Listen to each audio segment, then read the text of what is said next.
Se llama calor humano. De manera literal, yo he comenzado a sudar ya y se imaginan qué va a pasar cuando termine.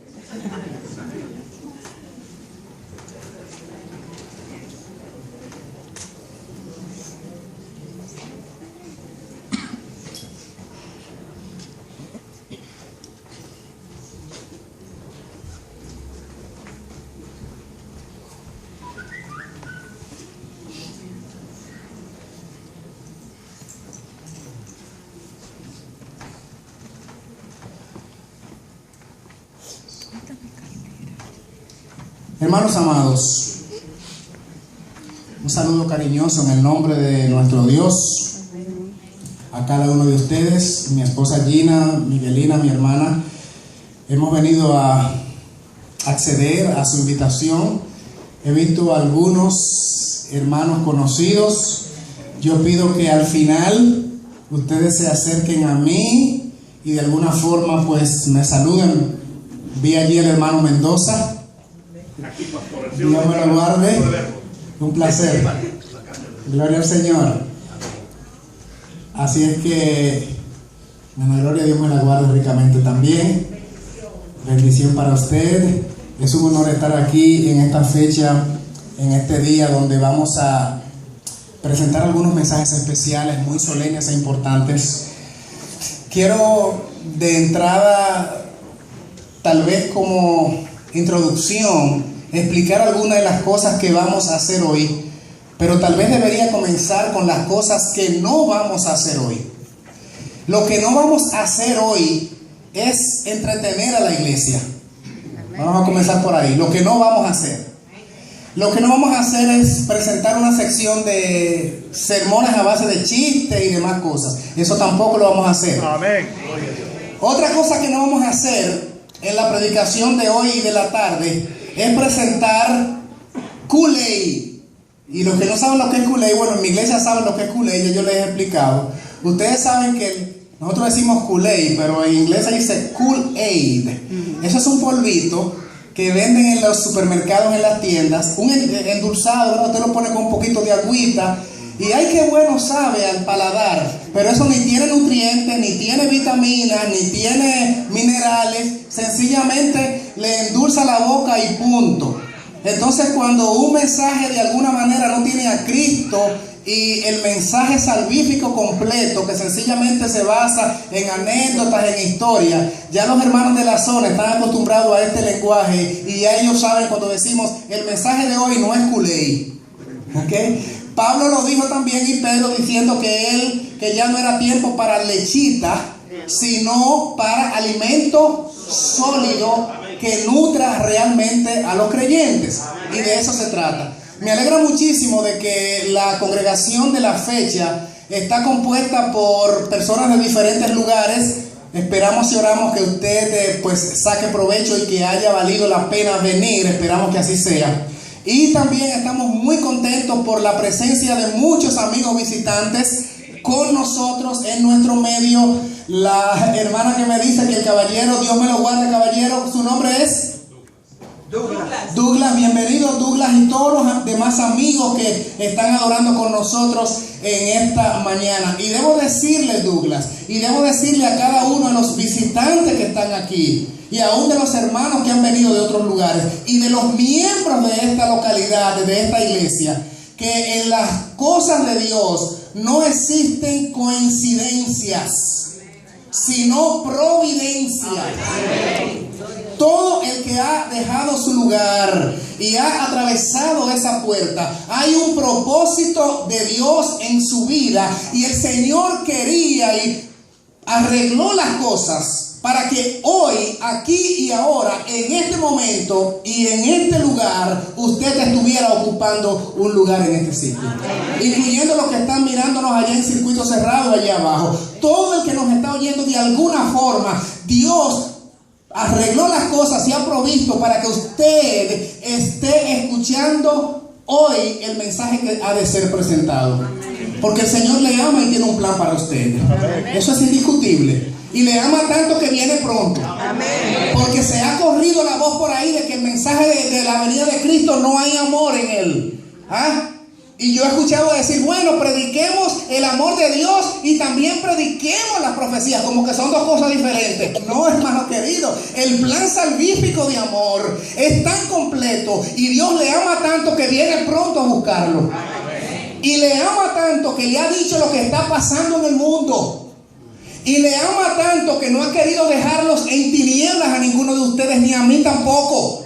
Y eso es parte de su plan de amor, de su plan redentivo, de su plan salvífico. Porque Él no quiere que ninguno perezca, sino que todos procedan al arrepentimiento. Y con conocimiento de causa, no en la ignorancia. ¿Saben quiénes están en la ignorancia? Los inconversos, los que se niegan a seguir al Señor. Pero el pueblo de Dios está en luz. El pueblo de Dios no puede andar a ciegas. ¿Y por dónde estamos en la historia profética? ¿Qué será? ¿Y cuántos siglos más faltarán? El pueblo de Dios no camina así, hermanos. Porque nada hará Jehová el Señor sin que revele su secreto a sus siervos los profetas.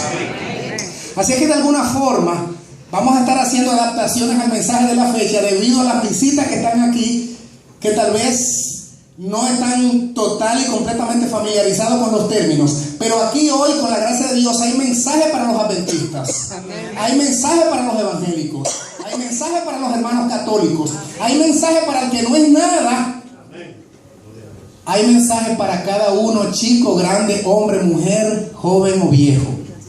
Y debo decirle, hermanos queridos, esta tarde, si el Señor nos lo concede, vamos a estar presentando unas facetas básicas y claves de todo este engranaje mundial que se está, vamos a decir un término llano, que se está cocinando por debajo. Están ocurriendo cosas en el mundo tan trascendentales y dramáticas, y el pueblo de Dios, como ya les dije antes, no puede estar en la ignorancia. ¿Se enteraron ustedes justamente lo que pasó ayer por el voto 5-4 de la Suprema Corte de Justicia, donde legaliza en toda la Unión Americana el matrimonio de personas homosexuales? ¿Se enteró la iglesia? Voy a hablar esta tarde sobre eso. Eso fue tan reciente como ayer. ¿Sabe la iglesia y saben los amigos que están aquí que hace aproximadamente 10 días se hizo una encíclica, un documento emitido desde el Vaticano que se llama Alabado sea, donde se habla de cómo resolver los problemas del clima, del medio ambiente y del calentamiento global, y cómo resolver el problema de los recursos de vida que existen en el planeta?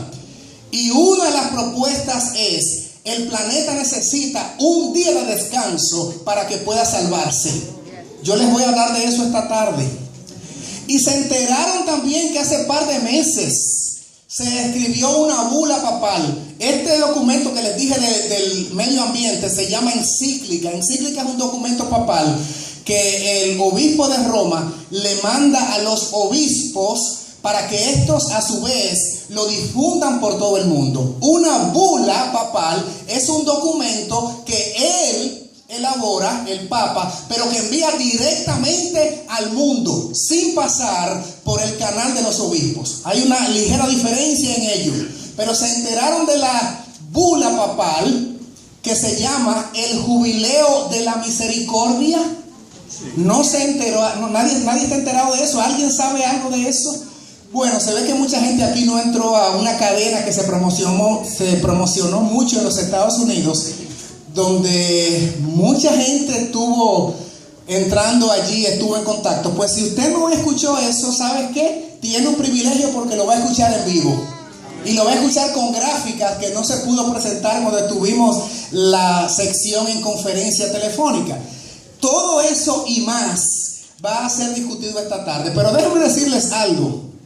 En la escuela sabática, la hermana Lorelis estaba un poquito preocupada porque me dijo: ay, qué pena que mire que se presentó esta situación de un debate, porque se trató el asunto de la mujer, que sí, que no, y eso ha partido la iglesia y la tiene dividida. No, aquí en Patterson, eso está ocurriendo en el planeta Tierra, donde quiera que haya una adventista. Yo le digo: no, hermana, tranquila, fantástico que haya ocurrido eso. Porque ¿cómo puede ser que es algo que está en la médula mismo del sistema adventista, Y el jueves, tan pronto como el jueves de la semana que viene, más de 70,000 adventistas se van a reunir allí en San Antonio, Texas, y 2,300 delegados van a estar dilucidando este punto para que 250 tomen una votación, y prácticamente gran parte de la agenda de la sección de la conferencia general va a tratar sobre este punto y sobre este dilema, a tal punto de que se está diciendo que esta sección de congreso de la conferencia general es el más, oiga esto, déjenme poner aquí más cerca para decirlo, el más importante de la historia. Eso es lo que se está diciendo de los mismos dirigentes. Más importante que el Congreso de Minneapolis de 1888, donde Jones y Waggoner estaban tratando de que la iglesia aceptara la doctrina de la justificación por la fe y el mensaje del tercer ángel, y hubo una tremenda disputa, al punto de que Elena White tuvo que llamarle la atención al pastor George Butler y también a Uriah Smith, que eran los dos hombres más prominentes de la época, y Elena White tuvo que intervenir, y prácticamente la iglesia se fragmentó en 1888, con consecuencias tan nefastas que todavía las sentimos hoy. Y ¿saben qué? Con todo y lo traumático que resultó ese congreso, pues se está diciendo que este lo es más. Así que miren si es importante. Pero esta tarde yo les voy a hablar un poquito de eso. Vamos a hablar con franqueza. Esto no hay que temer tratarlo. Vamos a tratarlo porque nos concierne a nosotros. Lo vamos a tratar, solo que, atención, atención, atención, desde una perspectiva que a usted le va a sorprender qué es lo que realmente está pasando. Que tal vez no es nada de lo que hablamos esta mañana aquí, aunque todo eso tiene importancia, opinión en una y en otra dirección, porque cada creyente tiene la facultad legítima de expresar su punto de vista. De eso se trata la democracia, y la iglesia adventista es democrática, y usted dice: yo pienso así, a mí me parece que no es tan así, y eso está legítimamente posible, siempre y cuando se haga con espíritu cristiano, ¿verdad que sí? Y dentro de los canales de lo que es el respeto a los demás. Pero no les abundo más. Venga esta tarde porque vamos a entrar, les anuncio, eso sí, a aguas profundas. Esta tarde vamos para aguas profundas, profundas, profundas. Así es que simplemente es un avance. Ahora sí vamos a entrar en materia sobre el material a considerar en esta hora, y quiero tener una muy breve oración para abrir entonces la palabra inspirada. Cerramos nuestros ojos, inclinamos brevemente nuestras cabezas y le decimos: Señor, ahora queremos abrir tu palabra. Permite que ella arroje luz a nuestras neuronas, donde se procesan los pensamientos allí en el hipotálamo, para que tu presencia, oh Señor, transforme todo nuestro ser. Y ahora imploramos que este hombre débil, pecador, lleno de defectos, finito, desaparezca del escenario, y que los hermanos escuchen a través de este mortal una voz que pueda apelar a sus vidas. Que las visitas que aquí están encuentren algún tipo de refrigerio en este lugar, en esta mañana, para que sepan el gran plan que Dios tiene para con ellos. Nos ponemos en tus manos y te glorificamos, e invitamos, Señor, a que tu presencia permanezca con nosotros, en el nombre de Jesús. Amén. Amén, Señor. Hermanos, acostumbro a presentar mis temas con la combinación de los métodos modernos y antiguos. O sea, uso el PowerPoint y demás para citas que tal vez los hermanos no tienen acceso a ellas, pero al mismo tiempo no descartamos el antiguo método de estudiar la Biblia o de rastrear nuestras Biblias, porque algunas veces presentamos hasta los versículos bíblicos aquí, y ya hay hermanos que no traen Biblias a la iglesia, y todo es tablet, todo es Android, todo es iPhone y todo es celulares, y la gente no sabe ni siquiera dónde queda Ezequiel en la Biblia, porque no están acostumbrados al manejo de ellos. Y ese es el modernismo de la tecnología que ha entrado. Ya la iglesia nos dice: busquemos en nuestras Biblias el texto 1 Corintios 10:11. sino que ahora hay que anunciar y decir: busquemos en nuestras Biblias, tabletas y celulares. Sí, porque así es que se está diciendo ahora. Así es que yo, el método de leer la Biblia, sigo chapado a la antigua. Y me voy por los recursos de la vieja guardia, las sendas antiguas. Así es que las citas que van a aparecer tienen que ver con material que ustedes no tienen a mano, pero mientras vamos a buscar en nuestras Biblias, primera a los Corintios, capítulo número 10, y de primera a los Corintios, capítulo número 10, vamos a leer el versículo número 11. Que fue el texto que nos sirvió como introducción y leímos en la lectura bíblica. Fue leído en la lectura bíblica. Primera a los Corintios, capítulo número 10, versículo número 11. Esto es lo que dice la inspiración.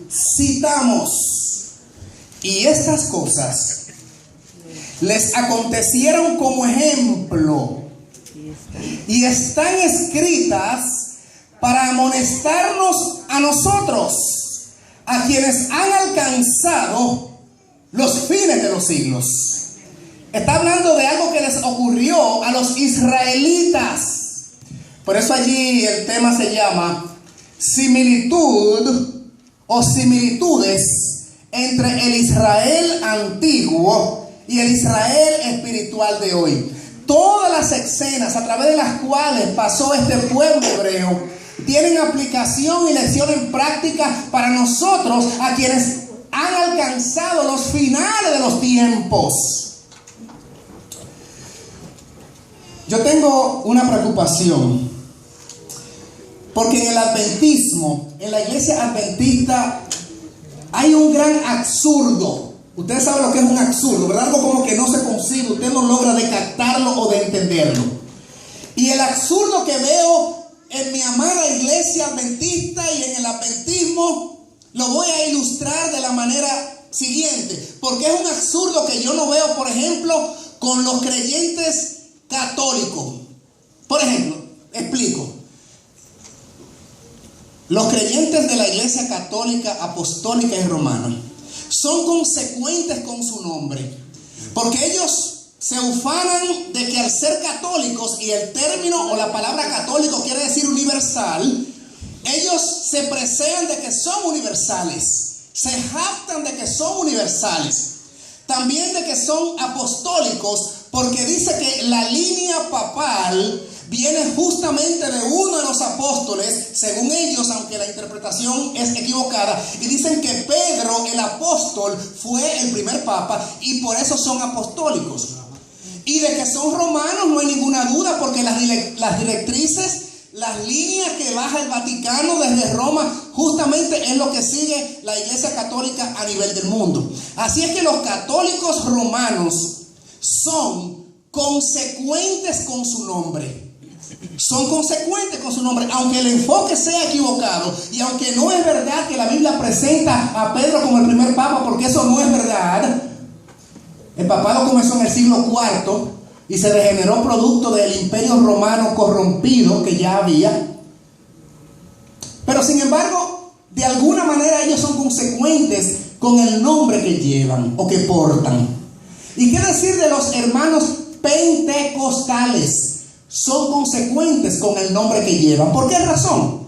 Porque los hermanos pentecostales están basamentados en su doctrina, en la experiencia del Espíritu, donde dicen recibir la manifestación del Espíritu Santo tal y como ocurrió en Pentecostés, 50 días de que fuera mecida la gavilla o que Cristo resucitara en las primicias, y 50 días después, 50, Costés, vino entonces la fiesta de Pentecostés, y ya Jesús, que había estado en el cielo desde hace 10 días, porque tardó 40 días o duró 40 días después de su resurrección. Entonces desde el lugar santo mandó el Pentecostés. Y los amigos pentecostales dicen: nosotros experimentamos un nuevo Pentecostés en cada culto. Y ellos hablan en lenguas y le llaman a esto la glosolalia, lenguaje desconocido. Por supuesto que la glosolalia que presentan los amigos pentecostales no tiene basamenta bíblica, porque el libro de los Hechos capítulo 5 dice que el Espíritu Santo viene sobre los que obedecen. Sin embargo, el punto aquí es que al menos ellos, el nombre que llevan de pentecostales, lo honran al decir que siempre están recibiendo lluvia pentecostal. Así que por lo menos son consistentes con el nombre que llevan, aunque la interpretación sea equivocada. ¿Me están entendiendo? Los amigos evangélicos dicen: una vez salvo, siempre salvo. Por lo tanto, nosotros predicamos el evangelio de la cruz y no hace falta nada. Y déjeme decirle que los evangélicos son excelentes en la predicación, por ejemplo, de las parábolas, los milagros de Jesús. Lo esbozan de una manera magistral, de una manera simplemente hermosa, que no cualquier predicador adventista tal vez llega a esa profundidad. Así es que son evangélicos porque no salen de la primera fase del evangelio, que fue la cruz. Así es que desde este punto de vista, los evangélicos son consistentes y consecuentes con el nombre que llevan. Ahora, el absurdo que yo veo es que nosotros nos llamamos adventistas y negamos el mensaje del advenimiento. Eso sí yo no lo entiendo. Adventista sin advenimiento, no lo entiendo.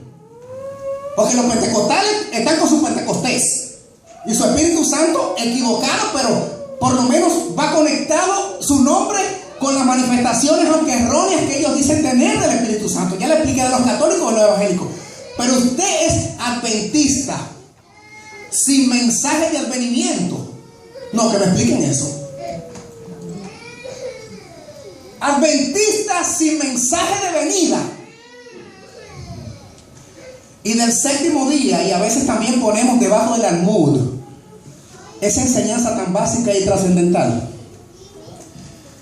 Hermanos todos, queridos amigos, un recuento muy breve de la historia del protestantismo desde el tiempo de la Reforma, pero básicamente nuestra propia historia, porque la Iglesia Adventista es el único movimiento que está registrado en la Biblia que tiene origen y destino enmarcado dentro del cuadro profético bíblico. Decía cuándo iba a comenzar ese movimiento y cuándo iba a surgir un grupo de individuos diciendo: la hora del juicio ha llegado. Eso estaba escrito en la profecía. Así que surgimos como movimiento profético.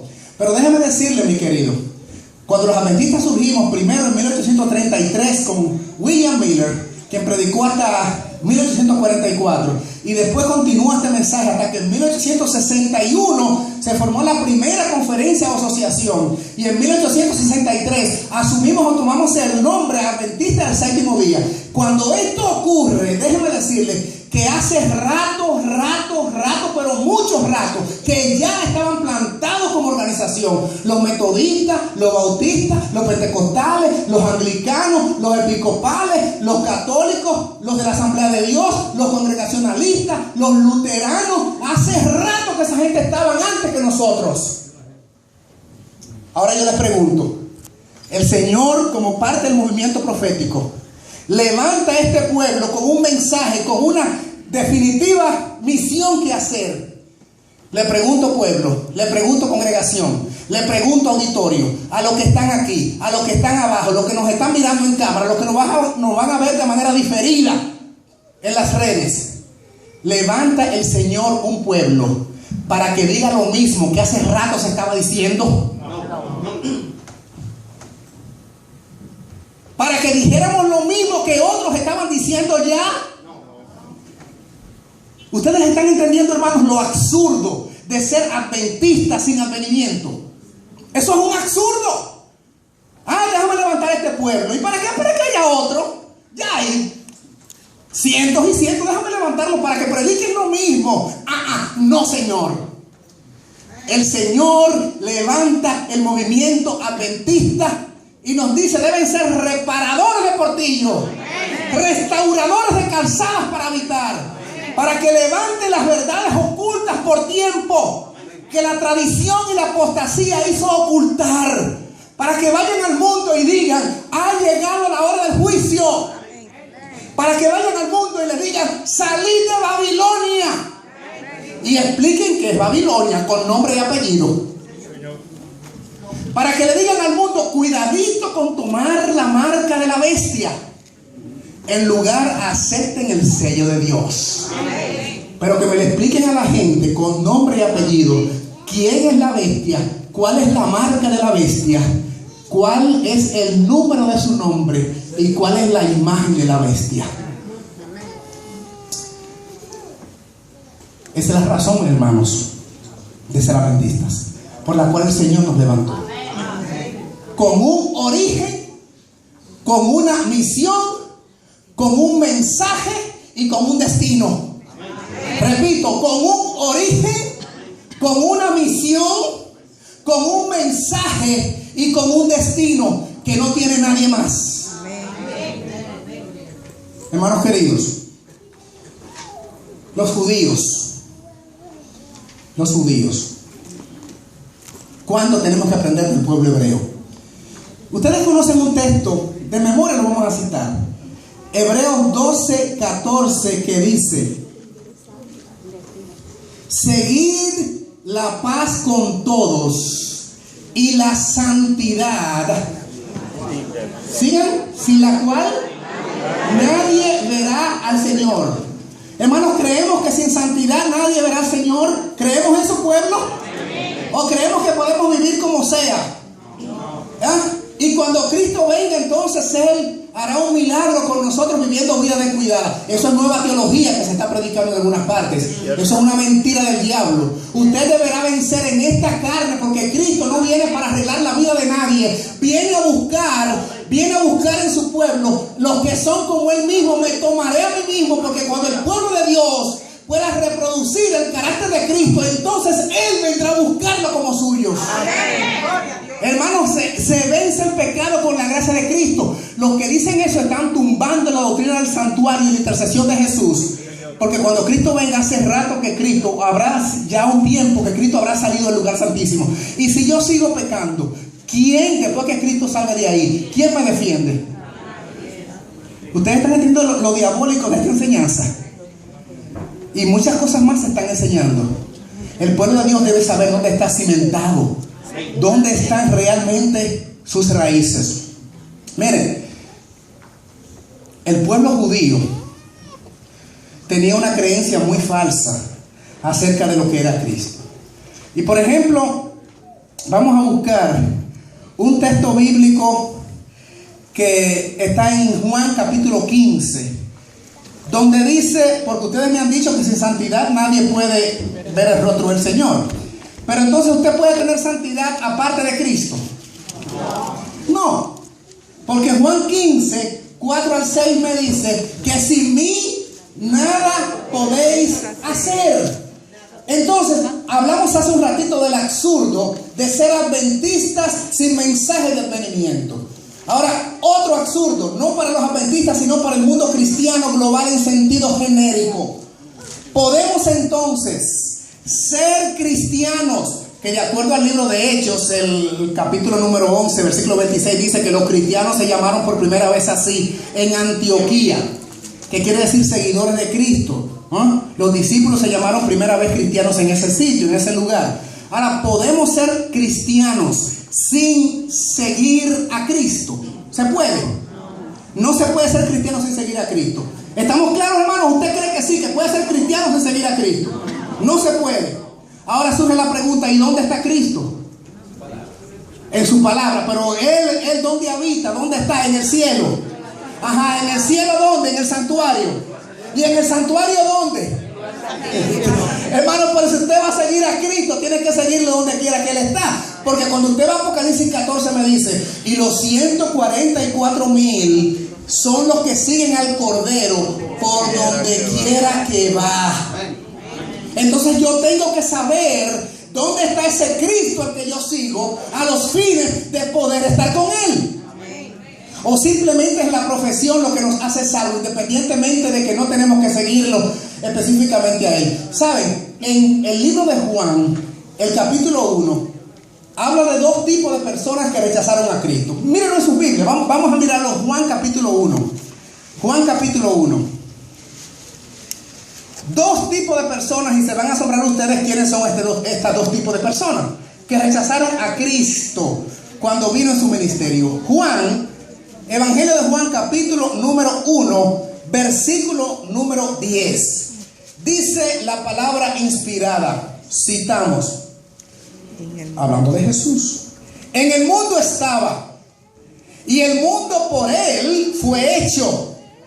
¿Cómo termina el texto? Pero el mundo no lo conoció, no le conoció. Entonces, un primer grupo de personas que rechazó a Cristo son los inconversos, los mundanos, los no cristianos, los no creyentes. Rechazaron a Cristo.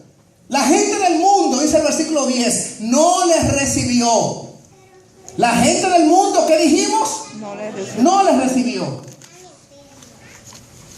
Pero ahora, hermanos, deje su Biblia allí en el dedito allí en su Biblia en Juan capítulo 1, porque vamos a leer entonces el versículo 11 para que vean el otro grupo que no les recibió. A lo suyo vino. ¿Qué dice el versículo 11? A lo suyo vino. A lo suyo vino y los suyos no les recibieron. No les recibieron tampoco. Entonces, ¿cuáles los grupos rechazaron a Jesús? Concluyendo, el mundo y los creyentes, los cristianos. En otras palabras, ¿quién? Todos. ¿Cómo va a ser? Pero si esa gente tenía tanto conocimiento de Cristo, si esa gente decían que eran del linaje del abolengo, de la sangre azul, porque David fue su ancestro y de ahí descendían de la línea real de David, pero además tenían a Abraham por padre y a Moisés por profeta, y se ufanaban de David, se ufanaban de Abraham y se ufanaban de Moisés, y eran engreídos por esta condición. Y en una ocasión hubo un debate entre Jesús y los judíos por esta arrogancia que ellos manifestaban de la estirpe real, de su condición de privilegiados y de seres especiales por provenir de David, de Abraham el padre y de Moisés el gran profeta. Y cuidadito con nosotros los hebreos. Vamos a leer esa pequeña historia en Juan capítulo 8. Juan capítulo 8. ¿Qué pasó en ese conversatorio?